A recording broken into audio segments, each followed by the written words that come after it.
Zeg, Edwin, we zien je bijna elke week in de feesttent. Ja, gezellig toch? Nee, hier in Volendam is dat toch speciaal. En omdat natuurlijk heel veel artiesten die ik doe komen uit Volendam. Dus ik denk, nou ik rijd er even heen, want het is altijd gezellig hier. En jij hebt er nog een speciale band met Volendam, want hier schijnt ook jouw halve studio weg te komen. Ja, dat is goed dat je dat zegt, want dat is ook zo. Mijn mengtafel die komt hier precies 300 meter vandaan.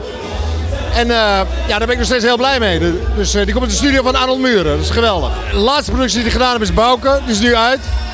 En ik begin deze week aan het nieuwe album van Dana Winner. En dat wordt echt een release in 10 landen, dus dat wordt heel speciaal. Kan je er wat over vertellen? Ja, we gaan het in 3 talen opnemen. En we gaan toch een beetje meer op de Nederlandse markt richten. En mensen moeten maar eens achterkomen hoe goed Dana Winner eigenlijk is, want die is echt verschrikkelijk goed. Ik treed hier nog wel een beetje op, maar ja, ik kom er gewoon niet aan toe. Ik heb zoveel werk te doen. Maar ik garandeer, er komt dit jaar nog een album, dus dat komt goed. Als je alleen producer bent de hele dag, zit je in de studio en dan word je een soort kluizenaar en dan wordt het niks. Dus ik vind het leuk om zo af en toe zelf op het podium te staan en te zingen. Dus die combinatie kan ik heel goed maken. Dus, en dat wil ik ook blijven houden. Hoe gaat het met je soap? Ja, heel goed. Het gaat heel goed. Er zijn een paar landelijke omroepen geïnteresseerd in de soap, zeg maar.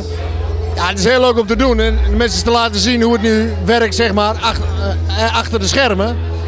En ik krijg alleen maar goede reacties en mensen vinden het heel leuk om eens achter de schermen te kijken.